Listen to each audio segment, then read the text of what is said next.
Ladies and gentlemen, once again coming at you. It is episode 104 of Keeping It Rio, and I have something I'd like to unveil right off the bat, which is the title of this episode.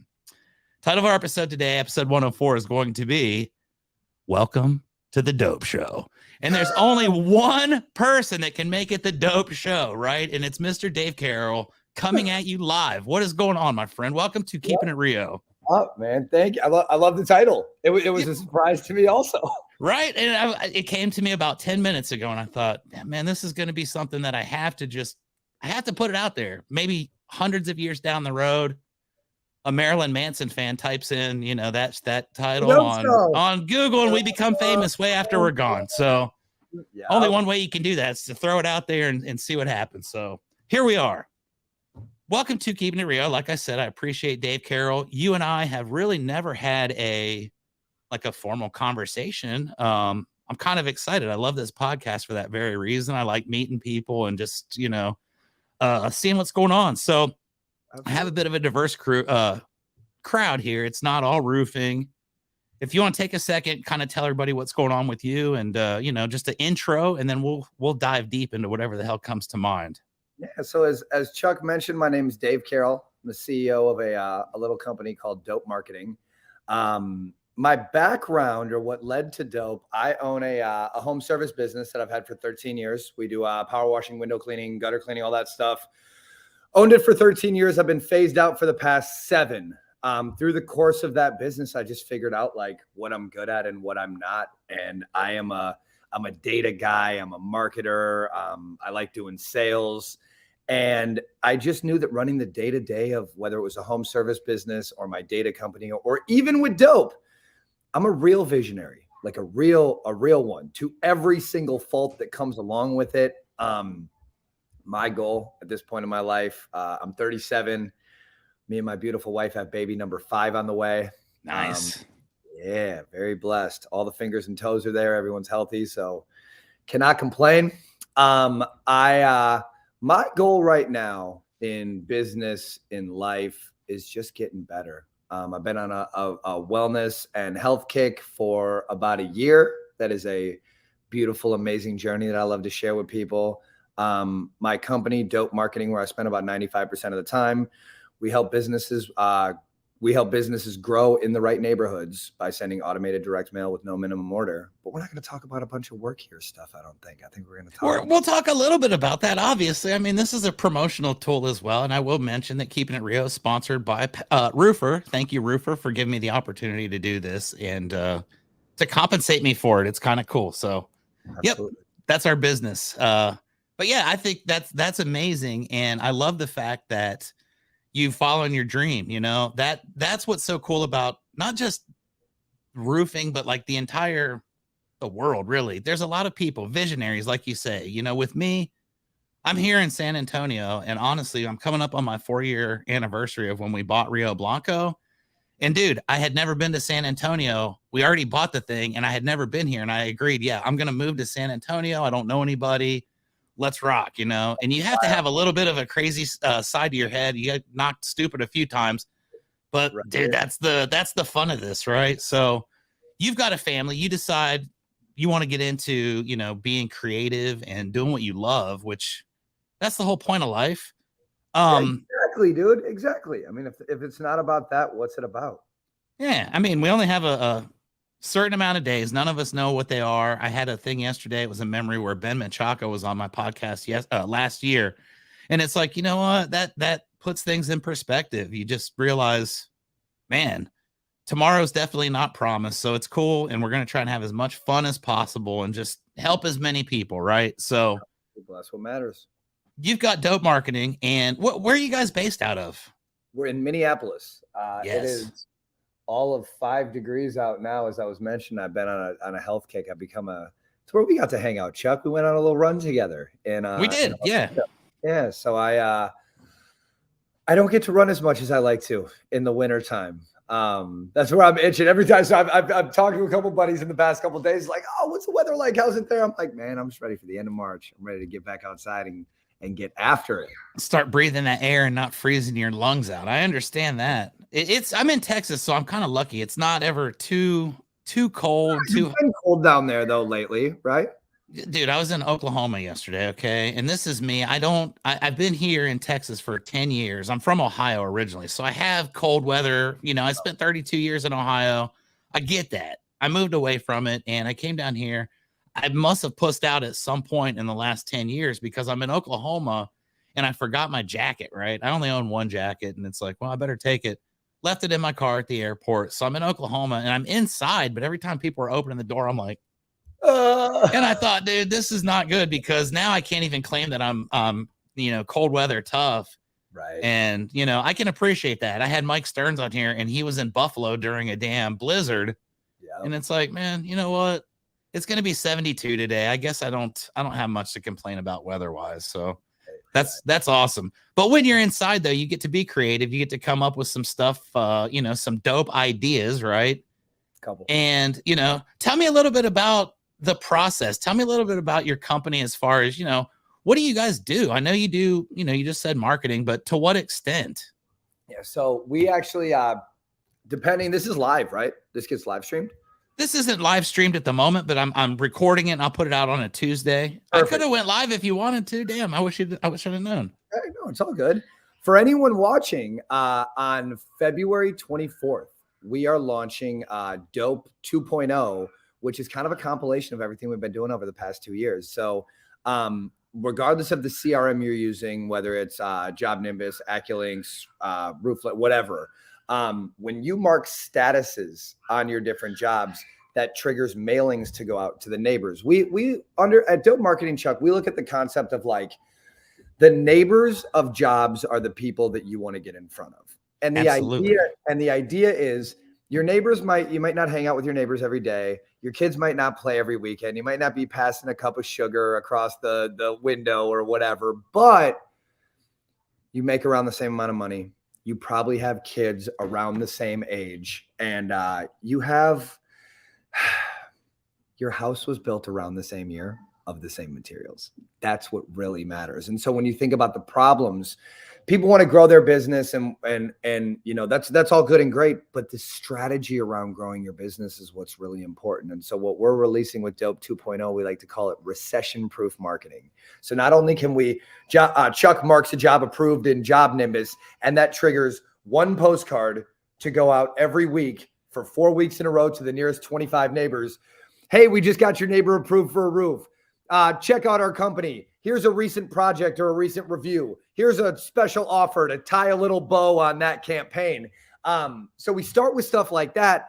But Chuck, then we get into like handwritten notes going out. So we have a playbook called Grandma's Touch. When you mark a job paid or completed, a handwritten note goes out to the homeowner. Hey, this is Chuck over at Chuck's Roofing. And we want to thank you for the job. We're a local business. Scan the QR code to leave a review, stuff like that. We have a bunch of different lists and triggers and strategies. But one of the things we're most excited about, it's having the ability to send out custom gift boxes at no minimum order with your logo on it, with cookies in it, with yeah, bro. Yeah. Custom swag box. I have that on there. I don't even take notes, but that's one thing I wanted to talk about. So look at you. Tell me about the swag box. Those are cool. So what happened was, like most good things in life, you find a problem, you got to fix it. We had connected with a cookie company and they were doing our fulfillment. We just, partnered with them or whatever. We would send them the orders. Chuck, it wasn't working. They weren't sending them out. They were stale. It was gross, whatever. And we got wind of this. If you would have told me I'd be in the custom gift boxing business 6 months ago, I'd probably tell you were crazy. That wasn't the plan. But what we saw was we were very blessed and fortunate. We just inked the lease on our new 20,000 square foot facility. And so we have the space to do this stuff. I got ahead of it about a month ago. So now we print a custom box with your logo on the sides and the top. We put a couple cookies in there with a handwritten note to your customer every time you get a job paid. We call that our Cookie Monster playbook. So whether you want to just do a postcard after a job to a customer or the neighbors, if you want to do a handwritten note to the neighbors or just to one person, you want to do a custom gift box or a swag box to a customer to build that relationship, to build that rapport, to build that recession-proof marketing. I was talking the other day to a buddy of mine, Chuck, about how to spend your dollars smarter as business owners, as advertisers, as salespeople, as marketers. I want to spend $1, but Chuck, what's my ROI going to be? Like, what am I going to make back? And people don't consider, like, when you spend smarter, what you're doing is you're creating what I like to call talk triggers. So like if Dave hires Chuck and Chuck shows up, does the job, does exactly what he says he's going to do, packs up his tools and goes home. What am I talking about with my wife at dinner? It's not Chuck. He did what he said he was going to do. It was normal. I had an expectation I was going to hire Chuck. The process was going to go this way. Chuck laid out my expectations. It was done.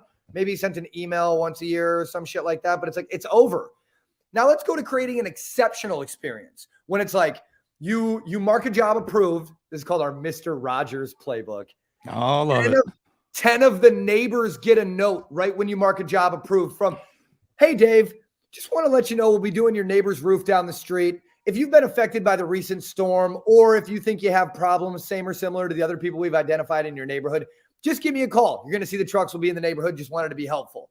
That handwritten note can go out to the neighbors right away when that job starts. Then the next drip starts. The postcards are going out, setting expectations, highlighting what's going to go on, what makes your company different, what projects you've done, tiny little billboards in the mailbox. Then at the end of that job, when someone gets there, you might not look at every piece of mail you get, but I guarantee everyone watching this, you open every single package that comes to your house. So when you get that package, that swag box, it's got that company logo on it, all this cool stuff. You open it, it's a cookie and a handwritten note from the owner. Guess what Dave's talking about with his wife and at the parent-teacher meetings and at the kids' basketball game. And what you're creating those talk triggers and giving your customers a reason to share that experience, be a soapbox customer, be a prophet, or whatever of your business, and go tell people about it. And so I get really excited and passionate because when, it's 2008 was our last true recession when it actually hit. We are due right now. And I'm not trying to be the boogeyman about this shit, but you see the writing on the wall. It's there. And so the idea is we all want to grow our business. We all want to continue evolving, whether it's personally, business, growth, family, all that stuff.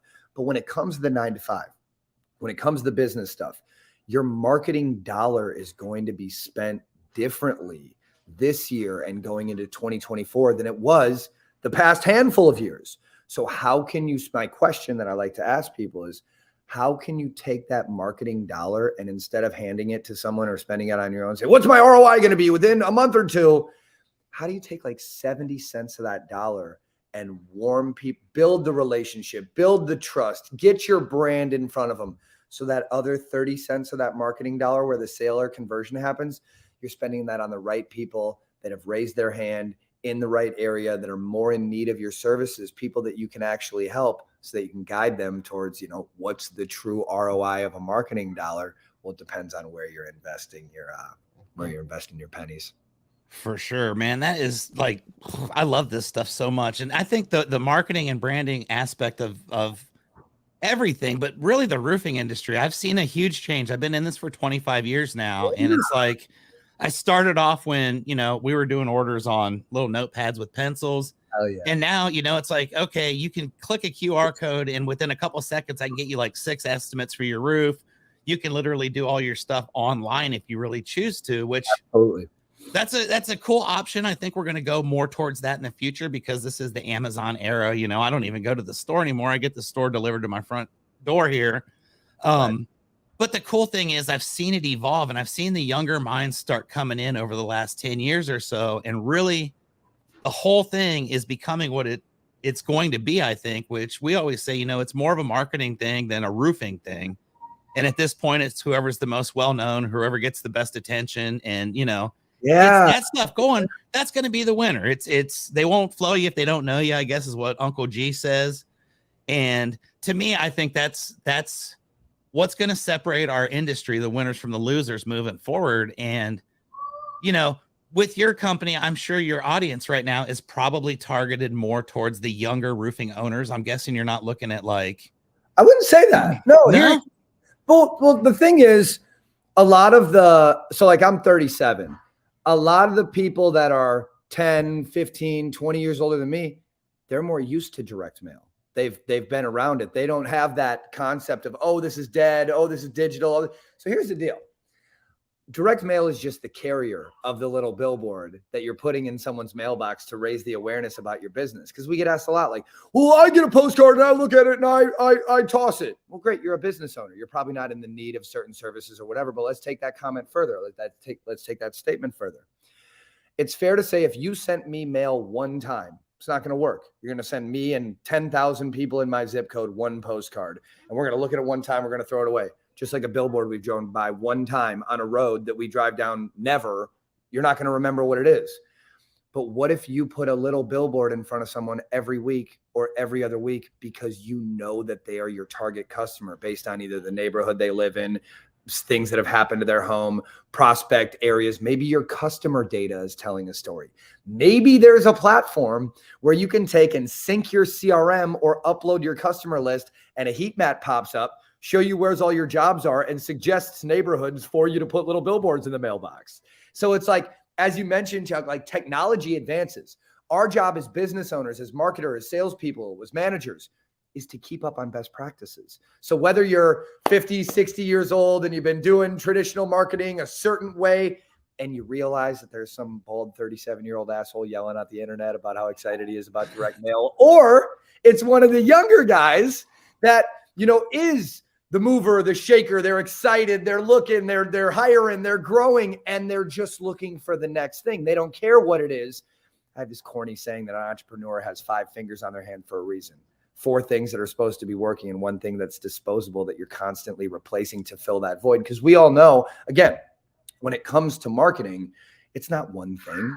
You should be knocking doors. You should be running Google. You should be doing some type of outbound phone calling. You should be emailing, or you don't need to do any of it and you get all your jobs from referrals. It's up to you. It's your business. It's the beauty of having an EIN.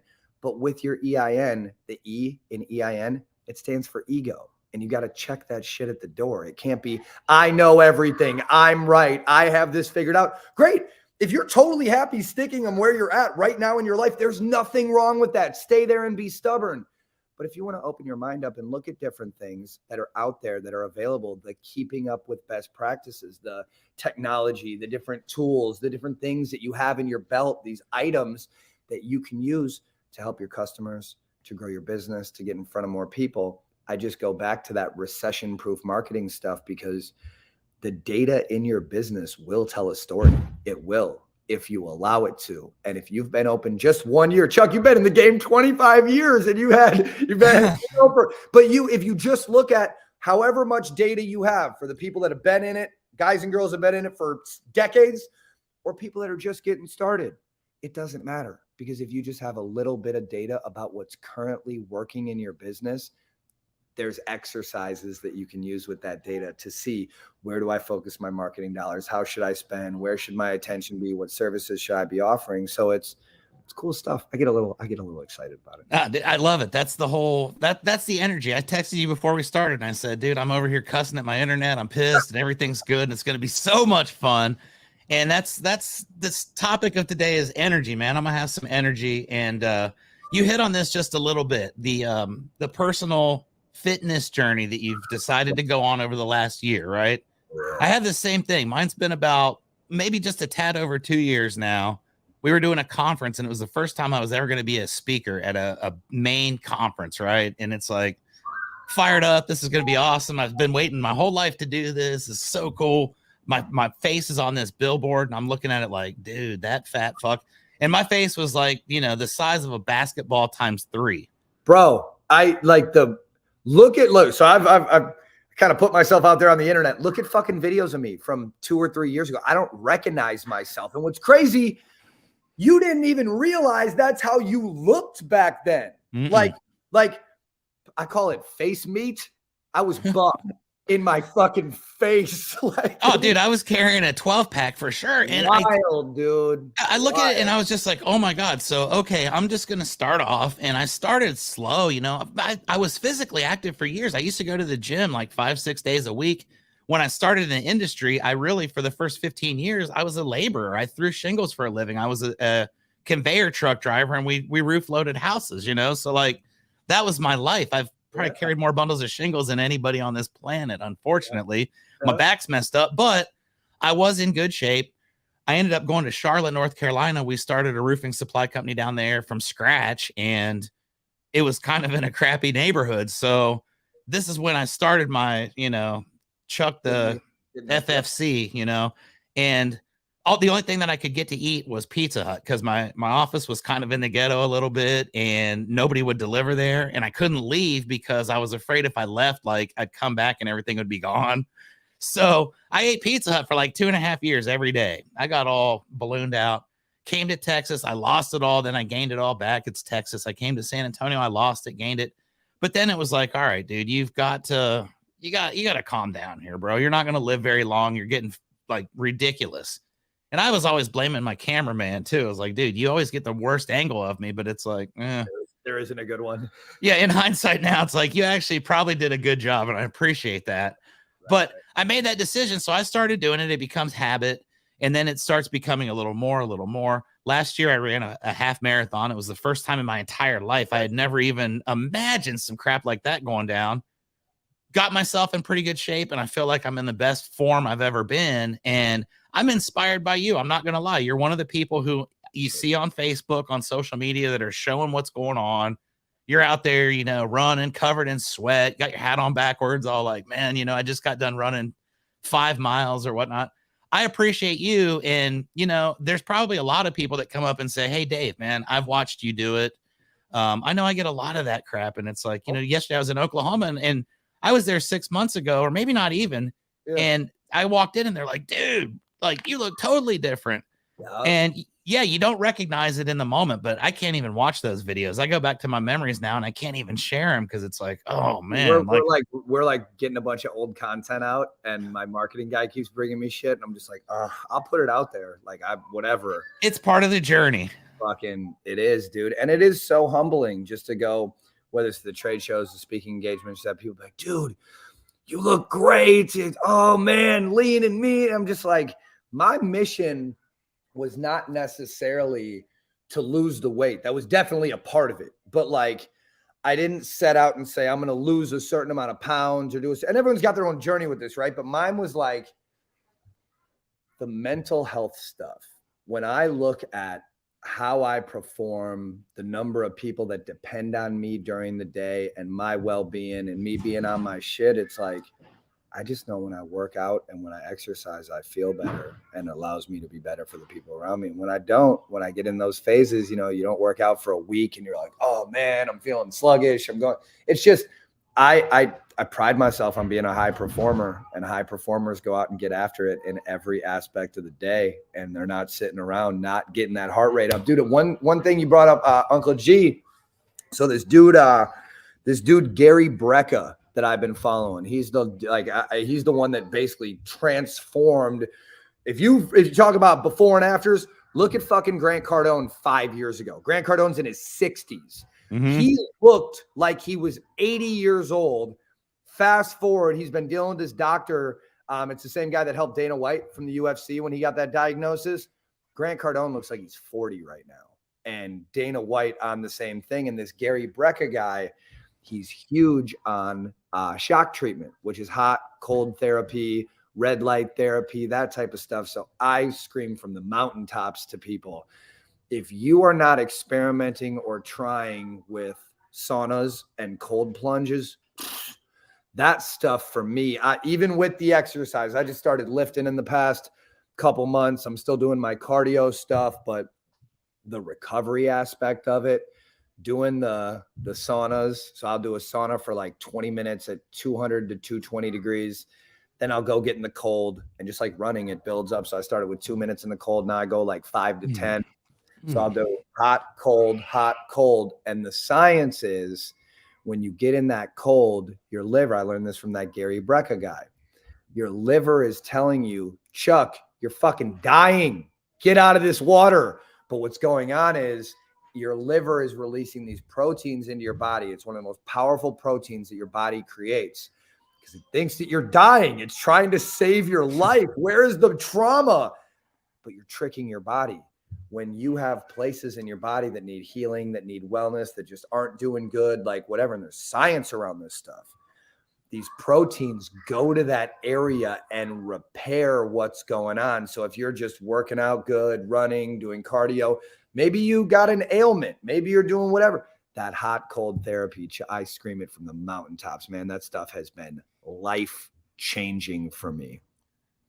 That's a pretty big endorsement. I mean, I've avoided this like the plague. I'm not going to lie. Over in East Texas at my parent company, ASAP Roofing, they've got a gym over there, aggressively average Joe's gym, which is a whole thing in itself. But Jojo, my business partner here at ASAP, at Rio, he's got the gym over there. And those guys go every morning and they're going hard. And there's like 3 or 4 young dudes and they're, screaming and got loud music going. It's funny as hell.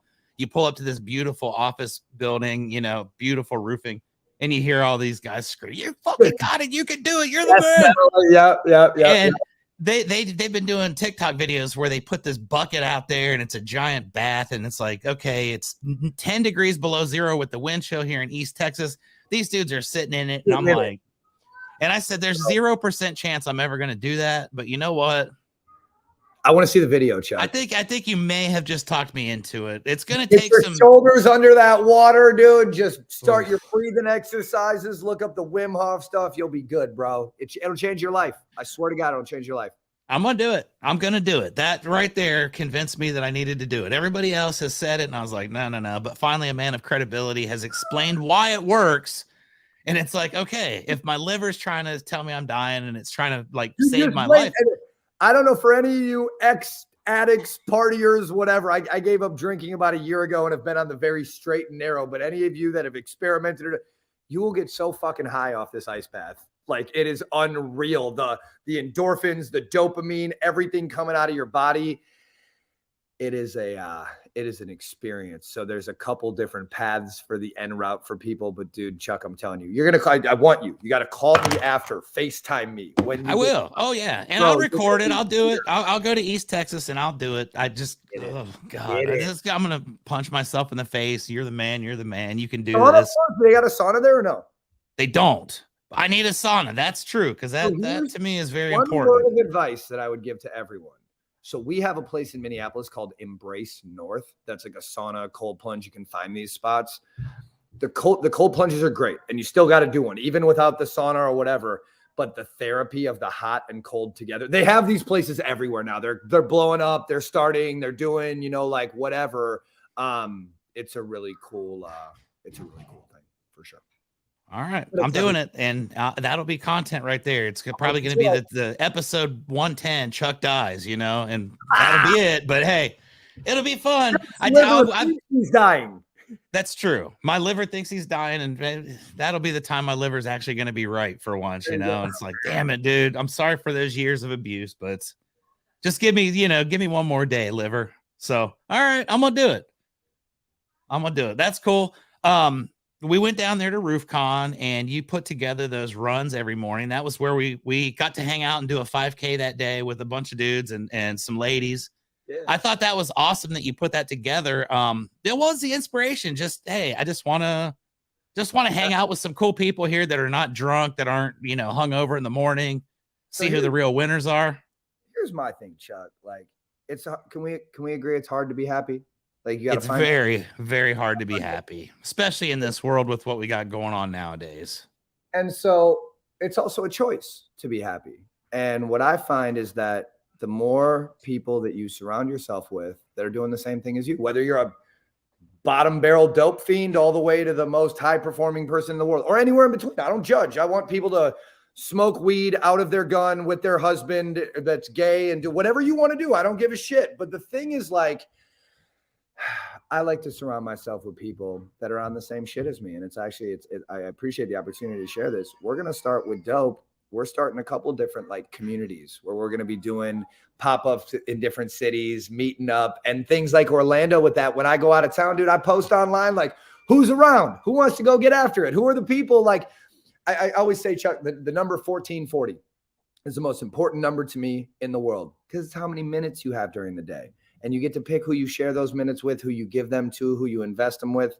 Investing in minutes with people, your family, your friends, your business partners, whatever, it expedites relationships. And the thing is, humans are going to show you who they are. in that exchange of minutes. My thing is like, I just believe you. Just show me who you are. I'll take your whole word for it. And so when I present opportunities just to share what I'm up to, whether it's content, I'm in a city, let's go run, whatever, like my boy Cam, Matt Danskin, these guys, like I know that if I get in certain parts of the country, all I got to do is put something up and say, hey, who's around? Who wants to hang? Let's go for a run. Let's go get a smoothie. Let's go do I got my little routine that I just like to share with people. And what I find is like, when I get inspired to do things like schedule a meetup or do something like that, dude, I just want people to be happy. I want to share my happiness. And if something like, whether it's, dude, there were people at that run that we did that it was like avid runners. They just saw that someone was going to go run and they were going to show up. There were other people like, I haven't ran since the fucking president race in 2nd grade, but this looked cool. And I want to be around people that are on this shit. And so for me, it's just like, I'm so blessed to be in a spot to be able to share that opportunity with people and attract. I don't give a shit who shows up to this stuff. I just want to be around people that are on the shit that I'm on. We're just trying to go get after it. I love that, man. And that's exactly why I showed up that day. And it was like, you know what? I'm a dumbass. And when I did my whole RoofCon travel thing, yeah, I'm spoiled. Okay. I normally have someone that does all my stuff like that for me. I did my flight stuff and all that. I found this one-way flight from Frontier Airlines, which is a piece of shit, but I did it from San Antonio all the way to Orlando. Yeah. Had a great time, but on the little slider, I forgot I was supposed to be there for 2 days. So I had to go for day 1 and day 2, and I had to leave the night of the 2nd day, which was when all the cool stuff was happening at RoofCon. So that kind of sucked, but you know, I had fun. I got to do the run. We got to hang out with Troy, the roof man, who's he's a very cool guy as well. I like him. And it's always cool to be able to shout out Troy, because he's out there running, man. And I was trying to keep up. I finished in 3rd behind you and Troy. And that was me. I'm dun, dun, dun, dun, dun, dun. I had the Tiger playing in the that was really cool. And I appreciate that. You talk about events, man. So you've got a family. You just said you've got baby number 5 on the way. That's a pretty big family. That's a lot of responsibilities, but also with your company. I mean, I know that you go on the road and you travel quite a bit. What's the balance like with that? And, you know, how often are you away from your family, and how do you guys, you know, kind of deal with that? So we're very, very blessed to be in a position where we can have help. So we have like a full-time nanny, we have a house cleaner, we have an organizer. And those are just things that I prioritized in my life as I was, you know, running companies. I just knew, like, for my wife, especially, to just be able to give her back some of that 1440. So instead of her having to cook and clean and pick up and do this, nothing wrong with that. I love traditional households that are like, we don't do any of that. For us in the Carroll household, the time, like this house is for these kids. And so the more time as parents that we can spend focused attention with the kids, the better. Our kids know that that they're very blessed. They didn't, you know, me and my wife didn't grow up the way that my kids are growing up, with the stuff they have and the things they have access to. And for the travel side of it, years ago, because I've been on the road for a while, just getting out there. And years ago, I didn't think about it as much, but now, like, let's say me and you had to meet on some business stuff. I would show up tonight.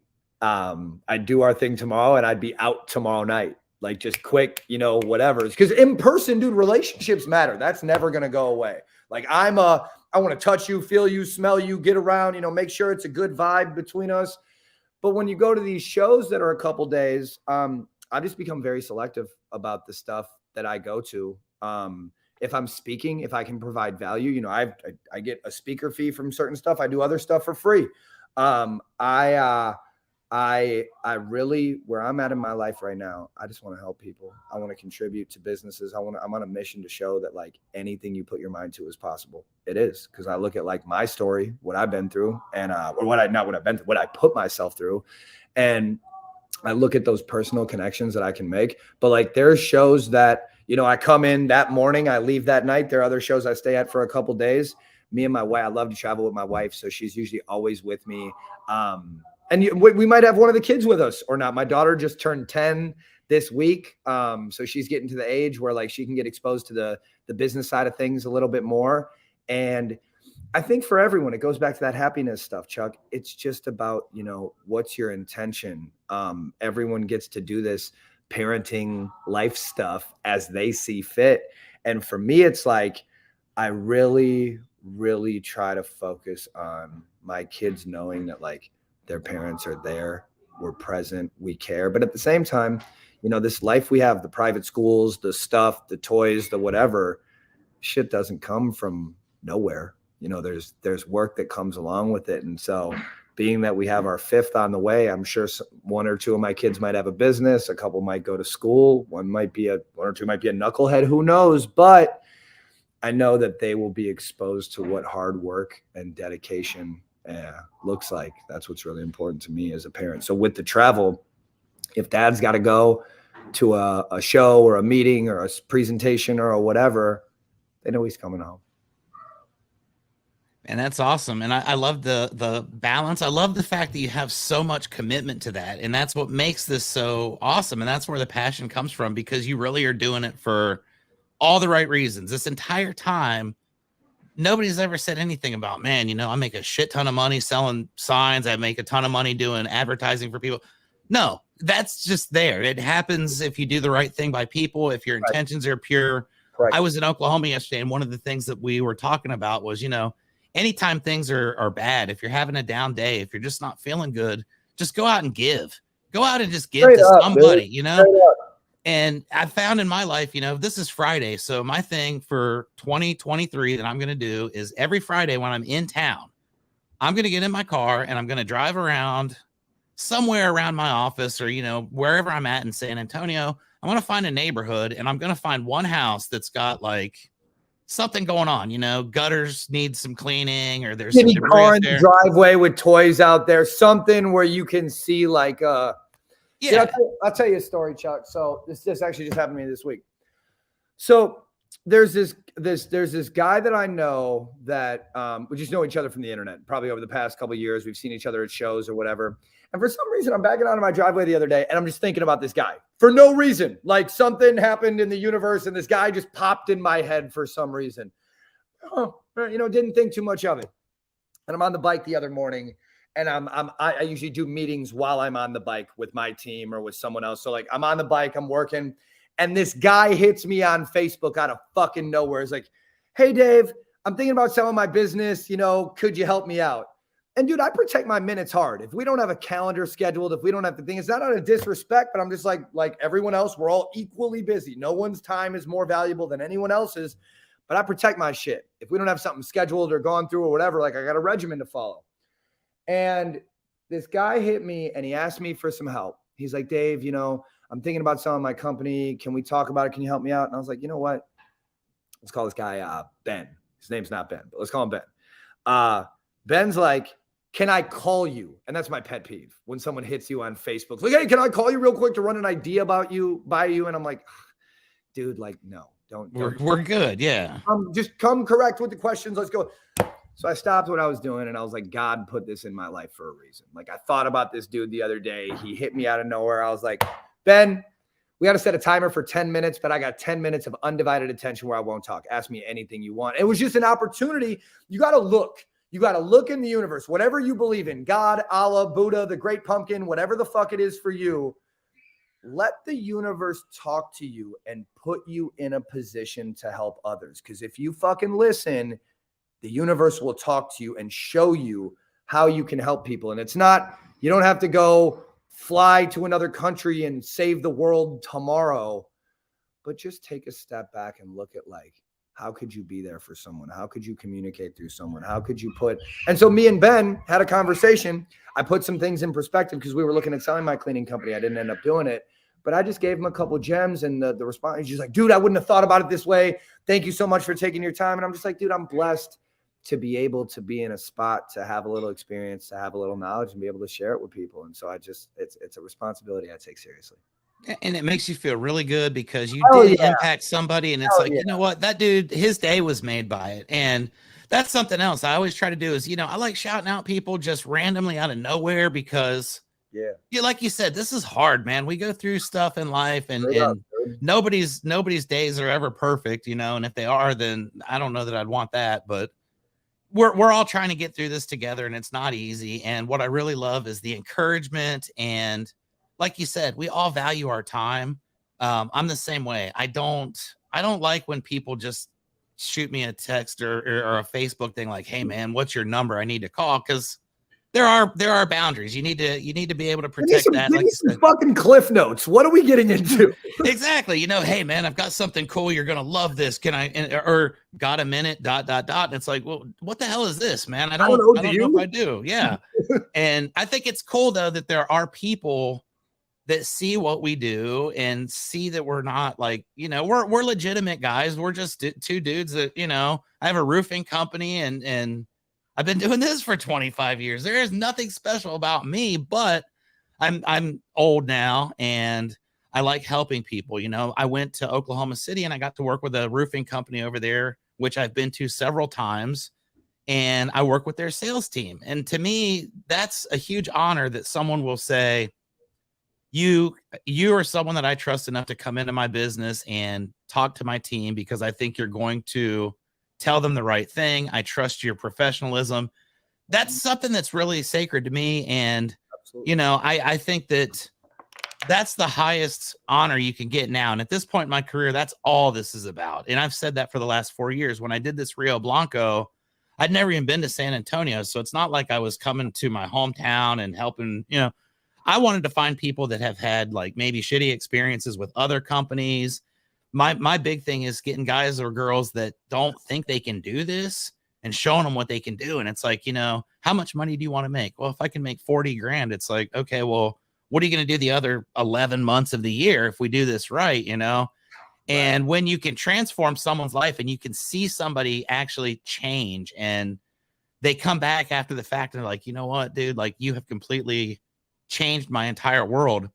Dude, there's no amount of money in this universe that you could get that matches that feeling. And I think it's very honorable. And I can see, that's why I reached out to you, because you're genuine as hell. And it's very obvious throughout everything that, this dude's going to be who he is. He's going to tell you the truth. He's not going to bullshit. And if you need something, this is a guy that you can trust is going to be there. So thank you for that on behalf of everybody on this planet. We need more guys like that. I appreciate it, man. It means a lot. Thank you. Yeah, for sure. For sure. So, got all this stuff going on. You got another baby on the way. 37 is young, man. I'm older than you are. So I wish I was 37. I'm working on it, working on getting older every day. Yep. It's one of those things. It's a work in progress for sure. And I feel like I'm getting better with age. And like we said, the videos from 3 years ago will certainly attest to that. But what's your big picture, down the road? Is this something you want to do out of love for the rest of your life? Are you looking to say, hey, I want my kids to get to a certain point, I'm going to get out of this so we can just travel the world and live underneath the stars and all these different countries in tents? What's the big picture for you as far as, hey, here's what I want my life to look like if everything goes according to plan, which good luck if that happens. I'd love to get the book. Reality, but been thinking about this a lot lately, actually, Chuck. As we just continue to grow our business, look at what we're doing, like all of that type of stuff. I want to help people is my goal. And with my background, I spent a little time incarcerated from when I was 20. I did 4 years from when I was 21 to 25. And I look back and I reflect on like where I was at in my head at that time, what was going on. And one of my passions is helping people that are transitioning back into society, because it's very difficult. And I've done the stuff with jobs. The job thing is tough because everyone's got good intentions, but when you expose someone to a business, entry-level position or not, the day-to-day of a business can be affected if someone does or doesn't show up or has something going on. And that's a hard thing to do when you're coming out. I want to get into felon-approved housing.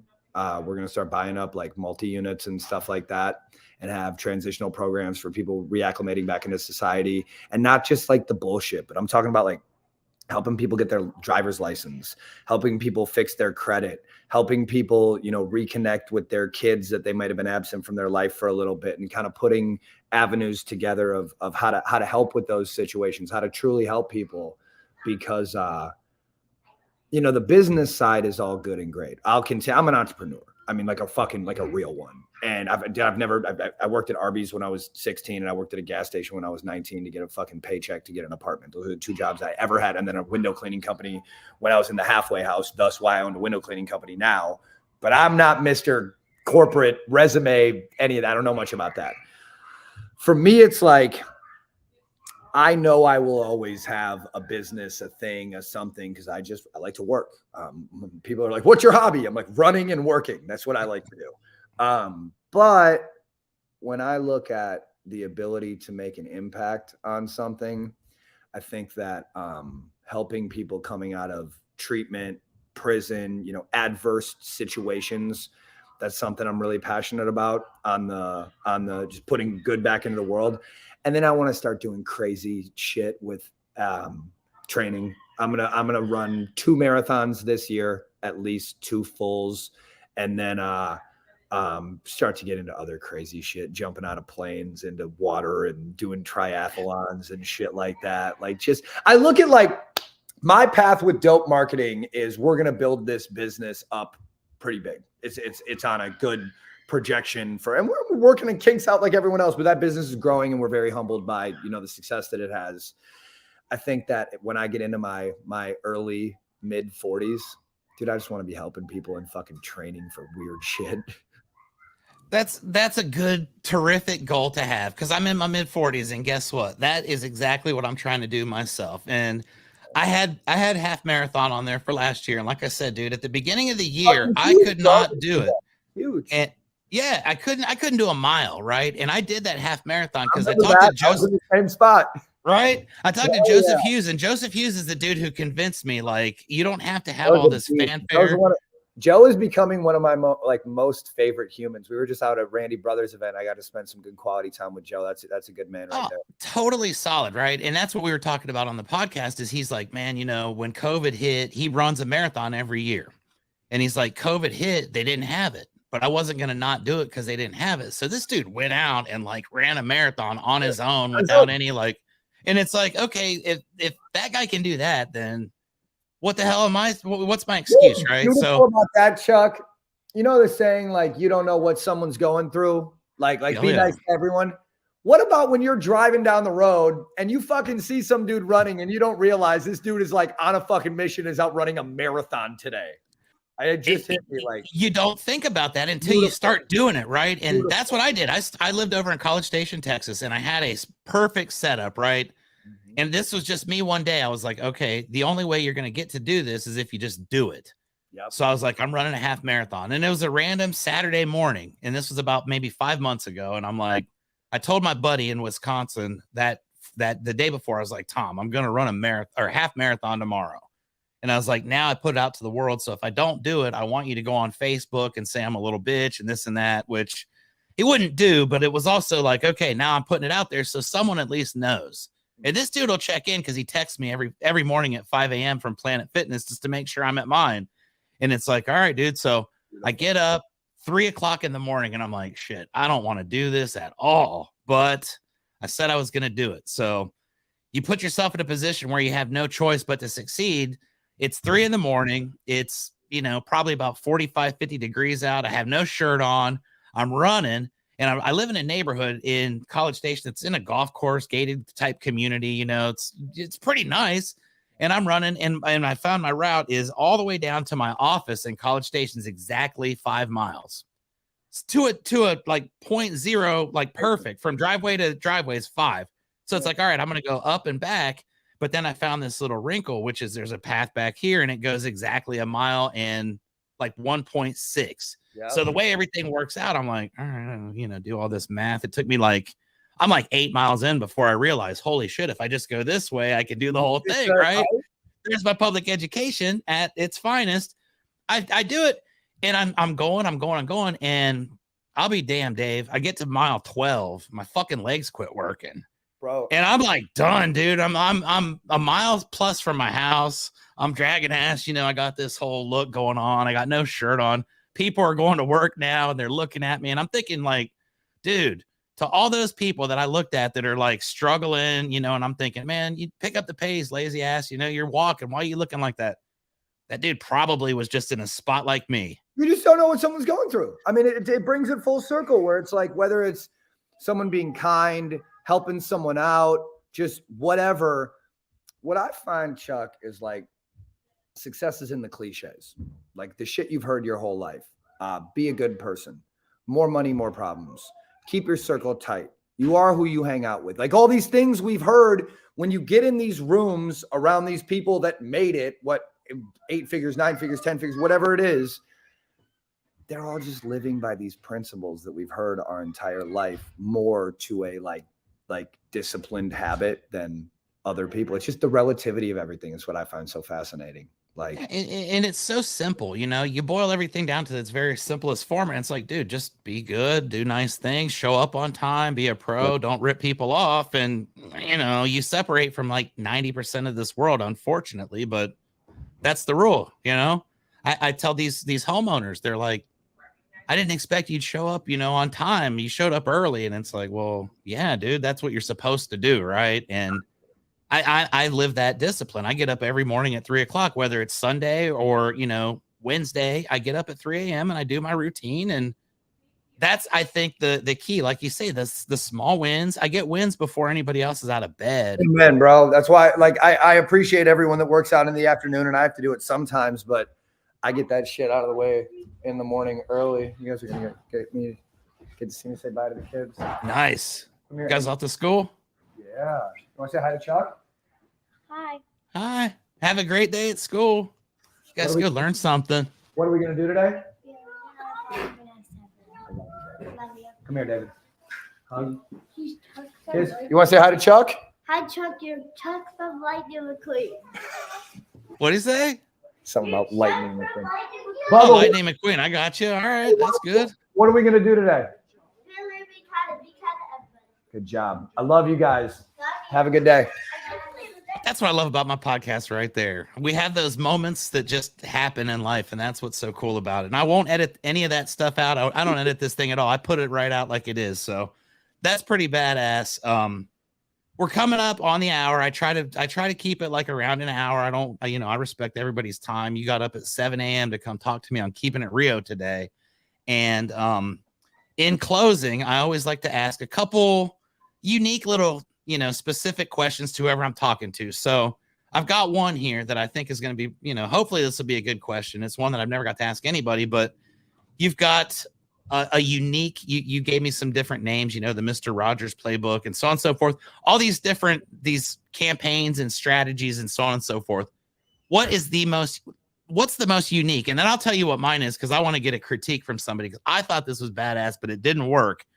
What is the most unique marketing that you have done for somebody? What's the most off the wall, or the thing that's not going to be easily forgotten, or it's like, holy shit, this guy sent me this? What's the number one most unique thing? The number one most unique thing that we've done. That's crazy, right? It was something I used to do for my cleaning company. So when I was starting my cleaning company, I still like an artist. Like, what are the guys doing that are where I want to be? And at that time, it was who's over $1 million. So to give you guys the relativity watching this, I know there's a lot of roofers.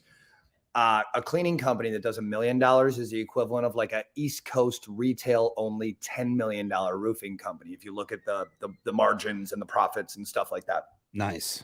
So when I was growing my cleaning company, I wanted to get to this $1 million and get off the truck and only do this stuff.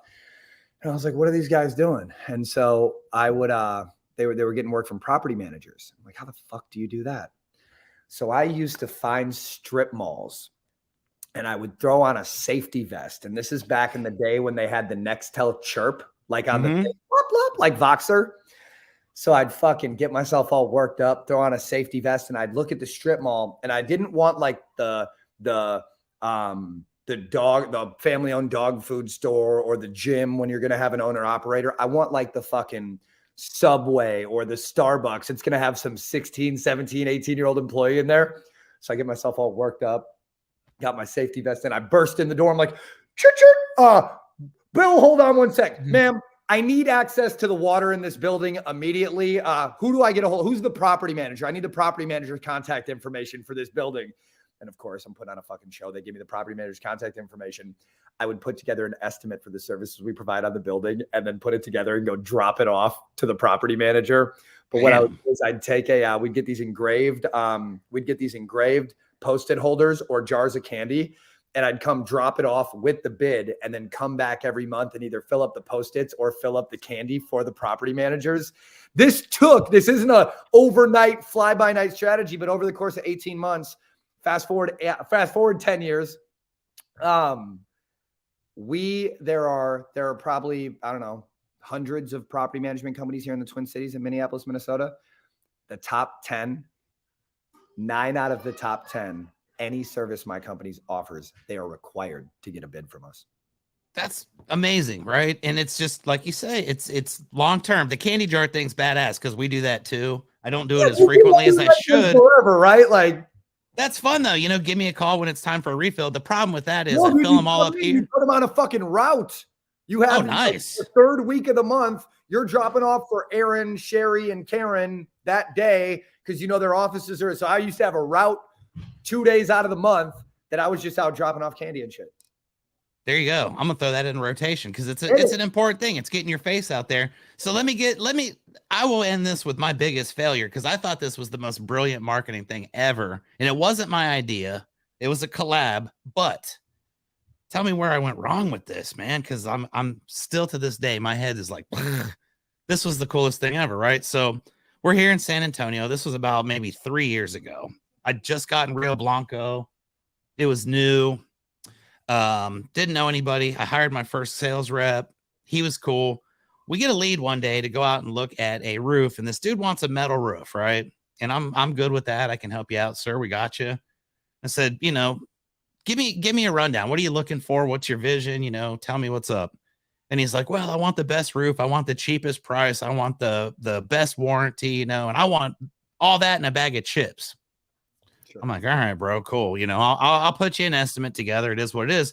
Well, we get to the car, and the dude that was with me was my sales guy.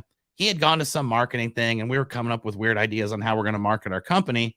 And he's like, dude, let's go buy this dude a bag of chips, and let's send him a bag of chips with a card that says, you know, we've already got the best roof. We already got the best price. We got the best warranty.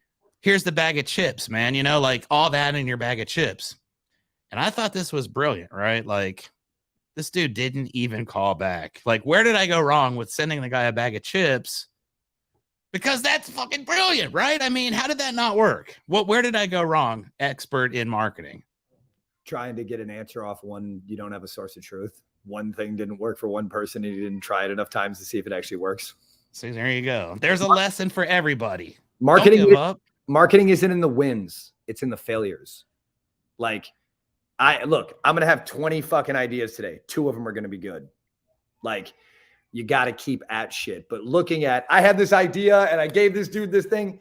Maybe he fucking dated the chick that worked at Lay's and he fucking hates chips. Oh, there you go. You have to give yourself a big enough sample size when you're testing something to actually see a result.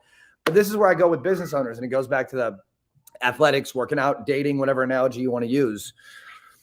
If you think that something in your business is going to show results or work in 30 days, you got a fucking hard reality check. Because if it was easy, I'm going to try this out to see if this works for me, and I'm going to do it my way. It's like, okay, have fun. How's that going to work? So when you go to, doesn't matter. I'll be the cliche marketer here. Facebook, AdWords, direct mail, doesn't matter. You know how long you need to give something to see if it works? A year. Pick your budget, understand what you would be willing to spend to see if something works for your business, and look at the positive and negative. When I spend $12,000, $1,000 a month on something in my business this year to see at the end of the year if it works, of course I fucking would. I'm trying to grow. But if I'm on my last check, on my last dollar, like these people can identify themselves. You got to look in the mirror in the morning and understand, like, are you trying to help or grow? Or are you trying to be right all day? It goes back to what I was saying, Chuck, about the E and EIN being ego. Look, a lot of people, especially in the roofing space, are great salespeople, are great roofers, but like there are other things they don't know too much about. And this whole like mentality when we start a business that everyone from high school is telling us that we're the man or the woman or the whatever, and we got it all figured out and shit. It's like, humble yourself. Understand, like, you don't always need to be right, and not everything's going to be perfect. I was talking to a buddy. I got a tattoo last night. I was driving home from my tattoo appointment late, and my buddy was like, you know, Dave, you seem like a pretty reactive guy. What makes you kind of put a cap on that so everyone doesn't think you're crazy? And it hit me like a fucking ton of bricks, Chuck. I was like, you know, we have this idea as a business owner, as a manager, how things are supposed to be. Like, we know in our head how things are supposed to be going. And it's our responsibility as being a leader to like not get derailed or be reactive when things don't go fucking perfect, because they're never going to. So when an employee messes up, when a job goes wrong, when a customer's upset, when an order didn't go correctly, whatever, dude, if you just surround yourself with people when you can end the day and know, like, you would be so much more patient with everyone around you if you just understood all they were trying to do was make you happy all day, the people that you employ. And so instead of being this reactive, knee-jerk, whatever, this could be a vendor, this could be a partner, this could be an employee. When things don't go the exact way you think they're supposed to be going, you have to think about what you're putting into the universe when you're not getting things your way. Because I got some fucking news for you. It's not going to all work out. It's not going to be perfect. It's not going to go as planned. But if you train yourself how to deal with things, and this goes back to the mental health, the physical, go do some fucking hard shit that you haven't done before and think about the mental state you're in when you want to quit running, jumping in an ice bath, doing some fucking crazy, whatever it is. When you can condition yourself to understand like how you act when things go bad, the more successful you get, the more people depend on you. So if you're some reactive, knee-jerking asshole, that whether it's a marketing campaign that doesn't work, a salesperson that's not meeting their quota, a project that's taking too long, whatever it is, it's one thing to like set expectations for other people. It's another thing to hold yourself accountable for the expectations that you set for yourself. Boom. Dude, that is absolute fire. This has been so much fun, and I'm not quite finished yet. Do we have a couple minutes? Because I still got a couple things I want to talk to you about. I got like 10. Okay, I don't even need 10. Okay, so I want to make a deal with you right now. Number one, the next time I see you, we're going to go on a distance run. I will be in shape. I'll be ready to rock. We will go on a distance run. I'm going to be training for that specific cause. That's going to keep my ass moving out there running, because I've given up on that a little bit lately. So motivation right there. We're going to grab dinner sometime in this calendar year. Let's get it. That's something that I've always wanted to do that. And that's going to be cool. So ending up the show here, wrapping it up, I always like to ask, okay, for the people that don't know much about you, they've watched the show now and they're like, holy shit, this guy's got energy. He's cool as hell. I want to follow Dave Carroll. I want to learn more about this dude. How do we go about doing it? We're pretty easy to find. Dope, DOPE marketing. You find Facebook, online, dopemarketing.com. I'm the bald guy yelling and swearing about direct mail on the internet. I love it, man. And I have a friend who you and him are almost identical as far as personality goes. I'm going to do a 3-person podcast one time, and it's going to be awesome. Because absolutely. Yeah. So Dave, thank you for your time, my friend. I appreciate you so much, everything you're doing. I wish you all the success. I am going to do business with you at some point this year as well. I don't have any needs at the exact moment, but I promise you that, because I like working with my friends, and you're a credit not just to the industry, but to the world, my friend. So brother, thank you for the time. And until we meet again, everybody, keep on keeping it Rio.